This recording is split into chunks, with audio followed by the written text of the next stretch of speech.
like rugby historians will agree with this one, and I think a lot of folks in the Northern Hemisphere will like this one.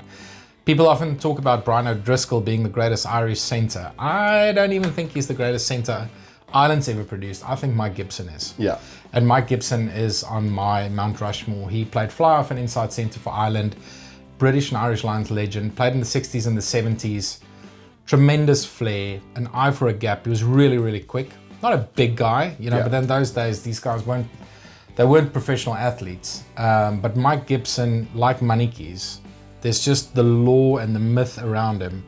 If you talk to anyone, if you talk to my mate Tim that lives in Georgia, he'll tell you Mike Gibson's the greatest centre of all time that's played for Ireland. So again, he did magic things for the Lions, scored some great tries and played great rugby for the Barbarians. Yeah. Specifically in that game in 1973 against the All Blacks, which is famous for a couple of other tries. But for me, again, there's a couple of videos here that I've watched multiple times, and it shows highlights from the 60s and 70s, and Gibson features so frequently. Like, he was a phenomenal player, great eye for the gap, and he made the players outside of him look very, very good. Yeah, he was a pioneer and a legend. Like Ireland's, arguably Ireland's finest centre of his particular era. Versatile, tactically brilliant, and as you say, he was a key part of that Lions historic 1970 win over New Zealand. Yeah.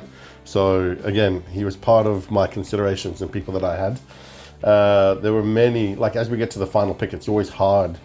For me, there were a couple of people that just missed my cut.